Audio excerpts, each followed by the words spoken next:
If you're part of the country music community on social media, whether that be TikTok or Instagram or even Snapchat, because he even has his own subscribable Snapchat story, then you're probably familiar with Bailey Zimmerman, or you've at least heard the name, or seen his pretty trademark look with the hockey hair and Air Force Ones. Yes, I'm calling it hockey hair because that is exactly what we would call hockey hair up here in Canada. When you go to the barber shop, there's really two options. You either get hockey hair or you go completely bald, which is why all of us wind up looking the exact same. But getting back on track, the rise of Bailey Zimmerman really has been a sight to behold. He started as this young guy obsessing over modded up trucks and singing country music every now and then on TikTok.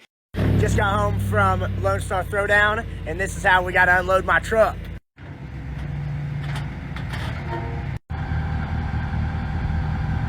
That's a wrap!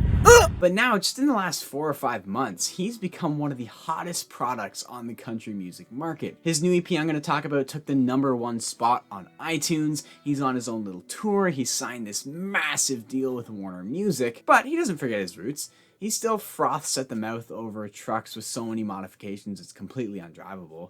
I'm sorry, but A, this is just unnecessary and inconvenient, and you cannot prove me otherwise. And B, it really does scream that high school kid who claims he's been with every girl under the sun, when in reality he still gets rosy cheeks when he's near his middle school crush. Like, no amount of height added to your truck can hide that shameful truth. I'm just playing. I mean, that is the vibe I get from those trucks, but I'm not trying to call Bailey a loser or anything. But I do think it's his very bold, unapologetically young attitude and presentation that has made him connect with so many people so fast. He's like the first Gen Z country star that's really making waves in the mainstream. And I think maybe it's just refreshing for younger listeners to hear music from people they can see themselves in. I know for myself, I loved that he pulled up to the CCMA Awards in a poorly tucked button-up t-shirt and Air Force Ones. I liked that he stuck to his brand, and I like that his brand is so defiantly young. Because for someone like myself, and I think a lot of Gen Z folk, it is refreshing to see a familiar look on a red carpet. And you know, Gen Z is beginning to shift out of the teenage years,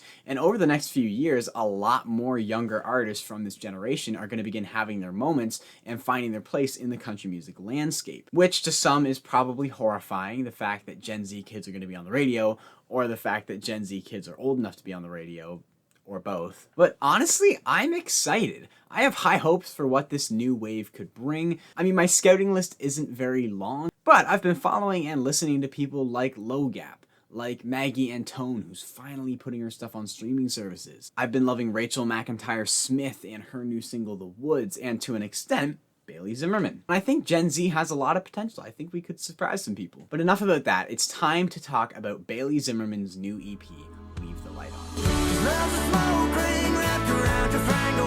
This EP includes his breakout hit Fall in Love, along with his equally successful follow-up Rock and a Hard Place, and then Where It Ends and Never Leave were also dropped shortly before the entire EP was released, which was just this past Friday. It's a pretty beefy EP at 9 songs, but the first song, the intro track, doesn't really count. It's just a 15-second voice memo of Bailey introducing the EP, which normally I'm a big fan of transitional moments and interludes and voice notes and scenic introductions and all that, but I really struggle to see the point of this one. He doesn't say anything interesting at all. He literally just says, "The songs you're about to hear are stories from my life that I've lived, and I hope they make y'all feel something." Like, yeah, I hope they do too. That's kind of what I'm here for. I don't know. It just feels like painfully commercial. The only reason for the intro I could come up with was that it's there to make the EP look longer with 9 songs instead of 8.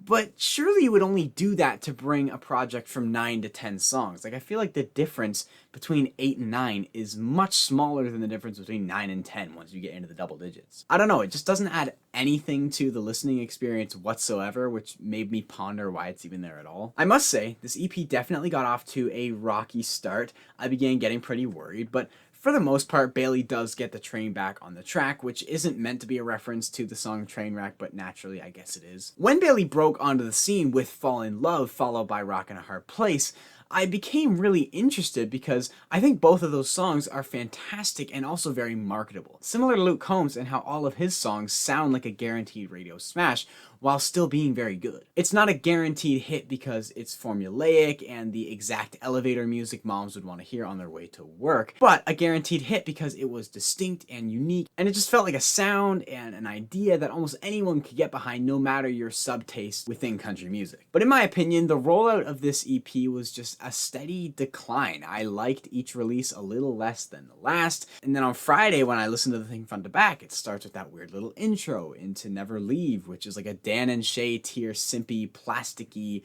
corporate sounding piano ballad, then Waiting, which sure has some nice mandolin and strings, but for the most part feels painfully vague writing wise. At times the chorus becomes so monotonous, it sounds like he's recording a demo but just hasn't finished the chorus yet. But then you get into Housefire, which granted I think could have used a little more personality in the writing. It was a step in the right direction, but once you reach From the Fall, the EP from there is a pretty steady listen with some good cuts, some great cuts, and then the closer, Where It Ends, which has definitely shrunk on me over time. I find myself enjoying that one less and less with each listen, but those middle four songs, From the Fall, Trainwreck, Fall in Love, and Rock and a Hard Place, I think that run finds the most success because it plays to Bailey's strengths the most, his style. When I first found him, initially I was drawn to his pissed off attitude. You know, who's this young guy in a car shop with grease all over his face, singing this really bitter, spiteful song about a girl who left him, but he's there calling her out, saying like,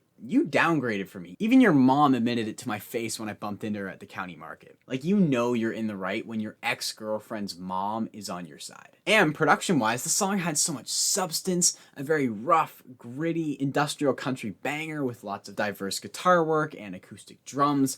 It was and still is awesome. And that continued on to the follow-up Rock and a Hard Place, which is much less bitter, but still Bailey being this slightly edgier figure, coming to accept that this relationship is ending. And sonically, it maintained that more industrial instrumentation and the incredibly minor chord progression. That's when I lost it, midnight in a... Trainwreck, while maybe slightly synthetic in its production, is another more gripping moment where Bailey's just opening up, admitting that he's become a train wreck since this girl left. And it's another moment that I think shows off Bailey's voice, which really is a gift. Like, he just has that distinct tone and natural ability to belt that not a lot of people get. He does have a natural advantage with that gravelly voice, which is very much dominating country music right now, the most obvious example being Morgan Wallen. And then From the Fall, despite being a bit of a mood shift from bitter and depleted to romantic and hopeful, it still works. The songwriting holds up with Bailey and this girl having to say goodbye before the girl moves away for the winter,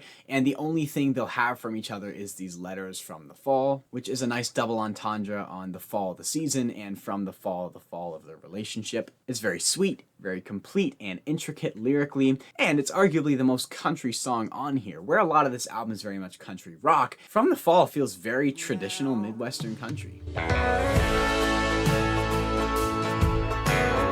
I dislike this EP the most when Bailey's personality and style is the least prominent. Never Leave could have been covered by any douchey boyfriend country artist and I wouldn't have known. Same goes for Waiting, and although Where It Ends is a quicker country pop rock song, it still feels like the edges were shaved off a little bit. It just doesn't have that same grit as a song like Rock and a Hard Place, which is also the exact same concept, just done much better. So overall, Bailey Zimmerman Leave the Light On EP definitely had me worried in the first half, I'm not gonna lie, but it comes around after the first few. However, this EP definitely feels like a fork in the road moment for Bailey's career moving forward. On one hand, songs like Never Leave and Waiting show the potential for a much more commercially motivated future where Bailey continues to tidy himself up, soften his sound, and just become another great voice wasted on subpar radio-friendly music. And I mean, comparing his aesthetics from his introduction to this EP, he's definitely tidied up his presentation. He's not a greasy car mechanic with wildly long hair winging out the sides of his hat. He's a young, well-groomed guy in a dress shirt now. And as much as I don't want him to go down that route,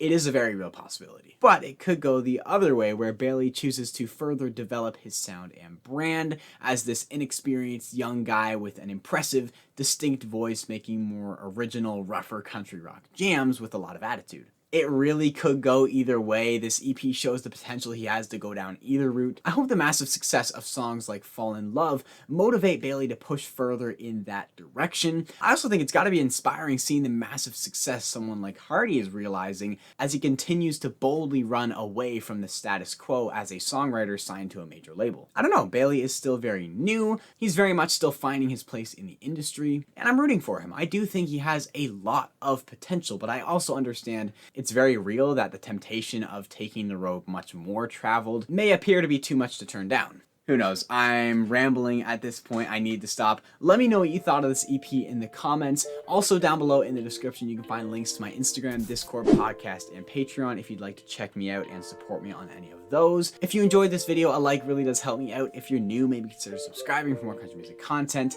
And yeah, until next time, I hope you guys have a great day.